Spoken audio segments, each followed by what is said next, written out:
He is boxing's heavyweight champion of the world, Muhammad Ali. And she is the former Attorney General of the United States, Janet Reno.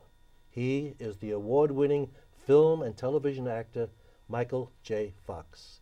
They, along with many thousands of other Americans, are learning to live meaningful and productive lives while dealing with the effects of Parkinson's disease. Now, I'm Mike Uppel, and I'm pleased to have with us today two representatives of the Parkinson's Disease Association of San Diego. To my left, we have Catherine Rodriguez, and Catherine is the Vice President of the Board of Directors of the Parkinson's Disease Association. And next to her is Cindy Hedgecock, and Cindy is a former board member of that same organization. So Catherine, Cindy, welcome to PACE TV, and thank you for being here. Thank you. Now, Catherine, for my part and for our viewers, tell us, please, what is specifically Parkinson's disease? It's a chronic neurological disorder where the brain quits producing dopamine, which is a neuron that controls the transmission for movement. I see. And when were you first diagnosed with I was Parkinson's? diagnosed on May the 10th, 1999. So it's been a while, hasn't it? Yes. Yes. Now, did that diagnosis affect you personally and your plans for the future? Well, obviously they changed dramatically. I was only 43 years old, and at the time my future plans were, I was a school principal, and my future plans were to go on in the world of education. I was working 60, 70 hours a week, and that had to change. I basically worked for another year and a half and felt that I could not work and keep my health. So I obviously chose my health. So you made that decision to pare down, if you will, your work schedule to fit your needs. Correct. Now tell us, how did that affect your family and loved ones, especially when you were first diagnosed? Well, I remember the day I was diagnosed, and I was leaving the neurologist's office, heading back to work, and I called my husband on the cell phone and told him, "Well, I have Parkinson's, dear." And I'll never forget his response, and that was, "Are you going to die?" And at that time, I realized that neither he nor I knew a whole lot about what Parkinson's was. And so that's how I told my husband. My children and parents were, I mean, it was fairly easy. I sat down and just said, and told them what it was. 10 days after I was diagnosed with Parkinson's, I became a grandmother. And as my grandchildren started to grow up over the past 8 years, telling them was a little bit harder to put into words that a grandchild would understand. Mm-hmm. And so, taking my skills as a school teacher, I wrote a book for each of my grandchildren. It's called My Grandmother Has Parkinson's Disease. How interesting, how interesting. And it includes photos of the family and just general information about what Parkinson's is at a level that a child would understand. Mm-hmm. And that worked well, I'm sure. It did. Yeah. It also gives them something to hold on to and to look at when they have a question or something. They both have their own copies that they can read. Mm-hmm. Now, obviously, you've been diagnosed now since 1999, so this is not what they call a fatal disease. It's a disease that's manageable, and I'm sure that was part of your discussion with your grandchildren. Yes. Yes, I told them that grandmother was not going to die from Parkinson's. She was going to get slower and probably move more, but, I was going to be here, and I promised my granddaughter I would make her wedding dress, so and she's only 6, and she's going to college before she gets married, so we have a ways to go. So would you say basically that your family is dealing well with it? Yes, my family's very supportive. I have a very close family, and they're very supportive and helpful. And one other question, Catherine, when you talked about paring down your work schedule, mm-hmm. What kind of effect, if any, were there with your colleagues and associates on the job, if you will? Well, in my case, there really is no such thing as a part-time principal. And so I went on in the field and did some work for an educational management company. But the staff that I had when I was working were very supportive and very kind and helpful with me. But I did have to move on. I could not continue working. And that was a decision you made. It was a decision I made. Now, at what point in your diagnosis and your dealing with the disease did you get involved with the Parkinson's Disease Association of San Diego? Actually, it was the first day. Really? Yeah. The neurologist told me I had Parkinson's, and as I had said, I didn't know much about it. My husband didn't know much about it. And neurologists are very bright people, but I needed more than a neurological discussion of what this disease was. And I looked up in the phone book under Parkinson's disease, found the Parkinson's Disease Association of San Diego, and called them up and said, help. And I received books, I received videos, and information that I could understand that helped me move forward with living my life. Wonderful. And that was 1999. Yes. Now, before we get into the specifics of the association, let's hear from Cindy. And Cindy, tell us how Parkinson's disease affected your life. Well, very differently than Catherine. It was my father who had Parkinson's disease.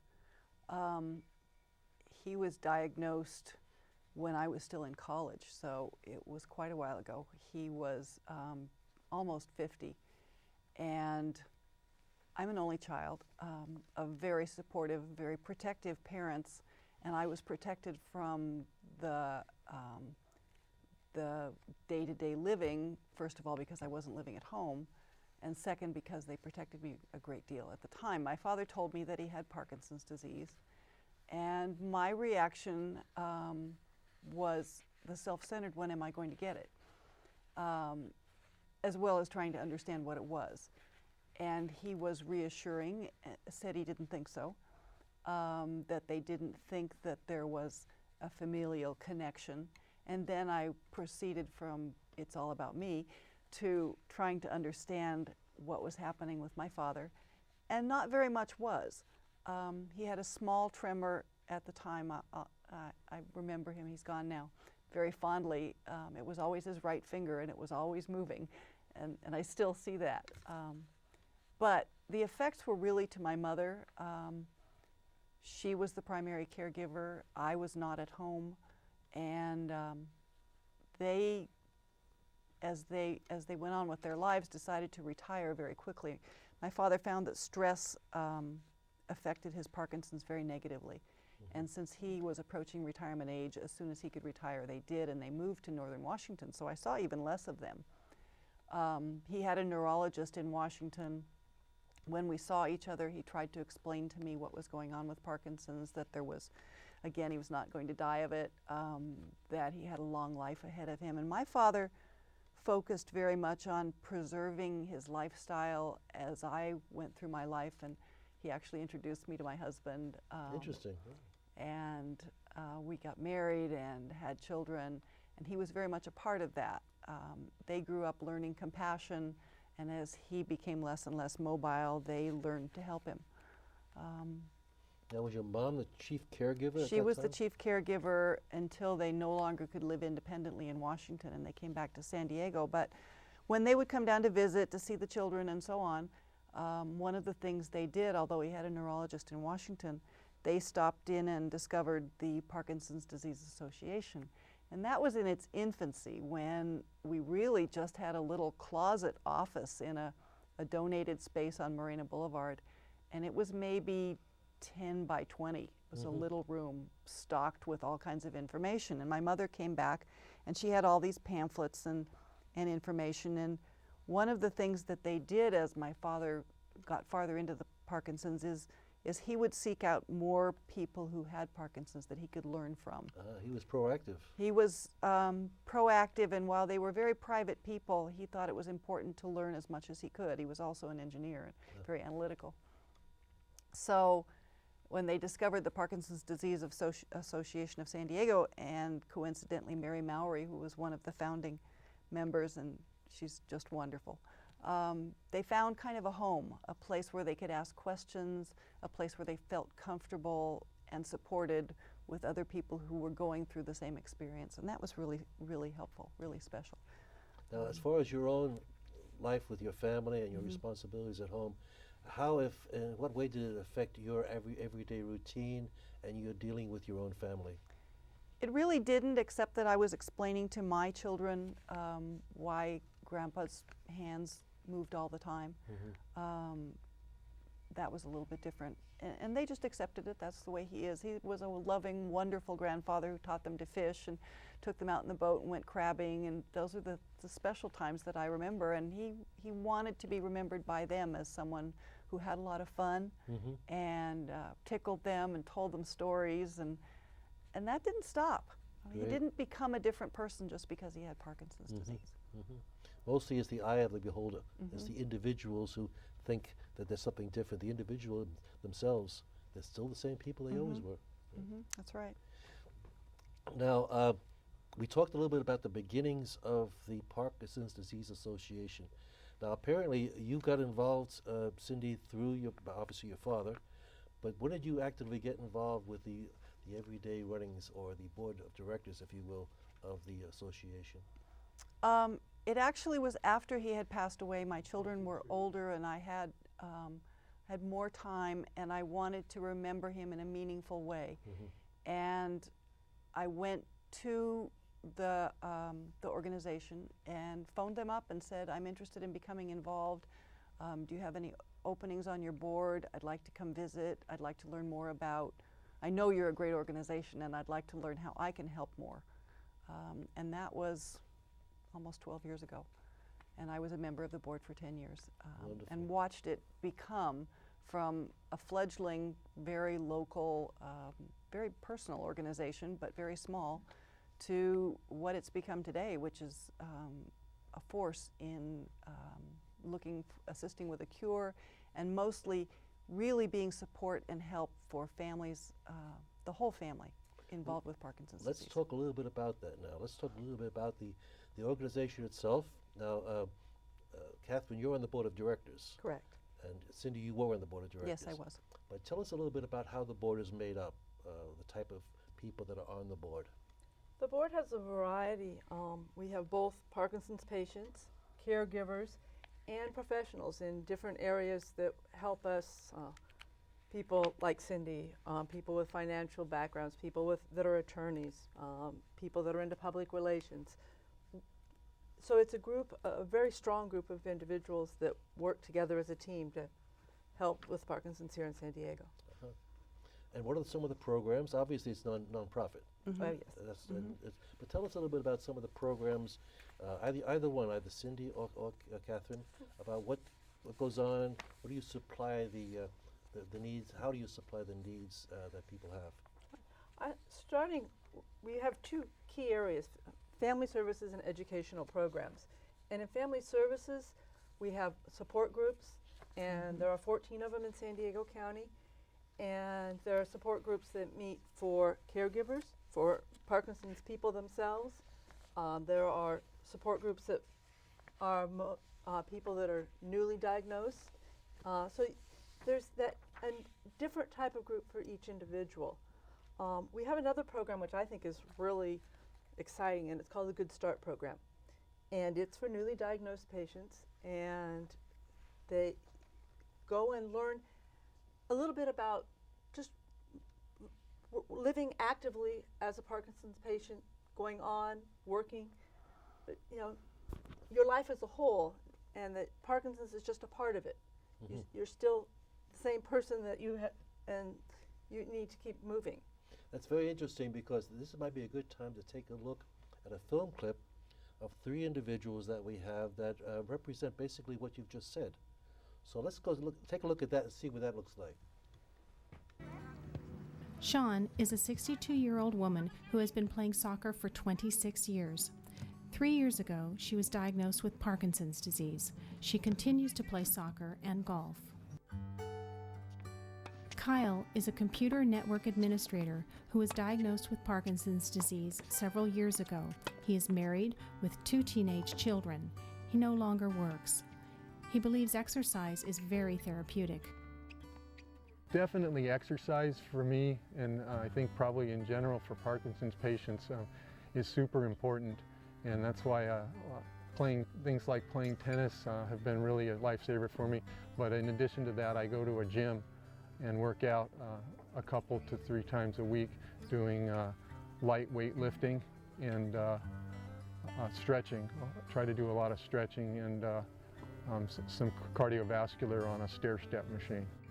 Kyle addressed the benefits of staying active and of keeping a positive attitude. Well, in general, with Parkinson's, I find I need to keep myself occupied with positive activities that I enjoy and keep me having a positive attitude and positive self-image, because the disease can tend to get you down sometimes, and you need to keep a positive attitude. I'm a member of a Parkinson's support group that I got started going to. Was introduced by a gentleman named Lester Cohen, and he was very helpful to me in the early stages of my disease. We talked a lot and shared stories with each other, and he led the support group, and it's grown quite a bit. We've got a lot of new members, and we go once a month, and it's a very helpful group. Pat has owned and operated a coffee house for 18 years. She was diagnosed with Parkinson's almost 4 years ago. You get used to the idea, or maybe you never get used to the idea, but early on, I treated it just like I do everything else in my life. There is an obstacle in my way, and you just learn. You either go over it, you go around it, whatever it takes, life goes on, and you do what you need to do to have quality of life, and that's what I do with every day of my life. Actually, I think I do everything I've always done, and I don't restrict myself. I allow myself to enjoy all the things I've always enjoyed, and I might have to work a little harder as I progress with my Parkinson's, but I still have the desire to live my life not as a person with Parkinson's, but as the person I've always been. Well, Catherine, that was a wonderful example of the three individuals that we just saw. We saw Sean, Kyle, and Pat, and they've taken control of their lives pretty much as you've described you doing yourself. Thank you. Sean and Pat are both in a support group that I belong to, and we call ourselves the Dynamic Women, and they definitely represent that well. Yeah, they did a very good presentation, and basically that's part of what you people do for people living with Parkinson's. You provide programs and let them get along pretty much at their own speed, I would presume. Correct. Yeah. The support groups obviously being one. Another that has just started is the financial and legal well-being workshops, because many people, when they get Parkinson's, especially younger people, have a change in career and need information about disabilities, about what to do with a difference in your income. So that's another program that we offer. Cindy, you've seen this organization grow tremendously. Yes. Especially the last few years. Yes. And we've touched on a few of the programs that you offer, and we've seen some of the results with the three individuals we just saw. Give our audience a pretty broad stroke of all that you can provide the community. Well, the mission statement of the Parkinson's Disease Association is to improve the quality of life for those affected by Parkinson's. And affected means the whole family, because just one person doesn't get Parkinson's. In effect, the whole family gets it. It's something that the whole family needs to participate in understanding and in helping. And the primary caregiver, of course, has the biggest responsibility, especially as the disease progresses. It becomes more and more of a gift, a burden, to assist that person in carrying on their lives with as little disruption as possible. One of the programs that the association provides is called in-home care. There's caregiver training and there's respite care. And when the caregiver kind of reaches the end of his or her rope, Parkinson's disease will step in and say, hey, take a day off. We'll do some caregiving. We also do transportation assistance in getting patients to and from their appointments. There are some wonderful educational symposia that are provided where families, patients can come and ask questions of specialists, of people who have been through the process, who know what's coming. That's the scariest thing for families, I think, is not knowing what's going to happen down the road. And the Parkinson's Disease Association can provide that picture, can really help. Because activities do become more limited. Things become more difficult as the disease gets farther along. Children can help, and they need to learn how. So the thing that's grown the most in the organization from our early just information and referral service, providing the brochures and the books and the videos, has been much more of a hands-on assistance. So it's been exciting to watch. I'll bet. Now, just for additional information, would you estimate the amount of people that are dealing with Parkinson's disease, people that are affected by it, here in San Diego, throughout the country, throughout the world? Just give us an idea of how vast this is. Well, Catherine was saying earlier, we're approaching a million patients here in San Diego County. The United States. Oh, I'm okay, sorry. in the United States, I apologize. 50,000. But I think we're hearing more about it because people who are in the forefront and in the public view are coming forth and saying they have Parkinson's. The Pope had it. Michael J. Fox, for example, has been wonderful in explaining what it's about and in raising money for research, which is one of the things we also do. We're trying very hard to assist the researchers who are searching very hard for a cure and for a cause. We still don't know what causes Parkinson's disease, why people get it. Now, Catherine, we have another clip from a physician, and I don't know his specific specialty, but obviously you do. And maybe this is a good time to take a look and see what he has to say. Could you introduce him to our audience? Sure. The neurologist that you were speaking of is Dr. Ron Kobayashi, and he's on the board of directors of the Parkinson's Disease Association and an expert in the field of Parkinson's. And his video will talk to us a little bit about the research and the medical aspects of the Parkinson's. Wonderful. Let's take a look at that. Parkinson's disease has had an enormous surge over the past decade, and I'd like to briefly review some of these because they provide great hope for our patients, their families, and caregivers. One of the major areas that I think we should highlight is the increase in interest and knowledge about Parkinson's disease. We've seen not only a great deal of research, but public awareness of Parkinson's disease. And this has helped enormously to give hope to our patients and their families. This has gone hand in hand with research advances, where developments in technology and in scientific investigation have shown us much more than we knew before. We have new medications constantly coming out that provide treatment for complications and other problems that have been very difficult to control. Surgical advances have also been quite notable, and many patients are now benefiting from some of these developments, especially deep brain stimulation.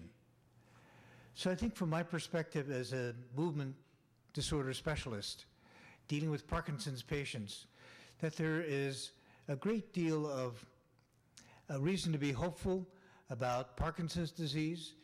This is based upon advances and about things that we think will be available to our patients in the near future. Now, that was very interesting.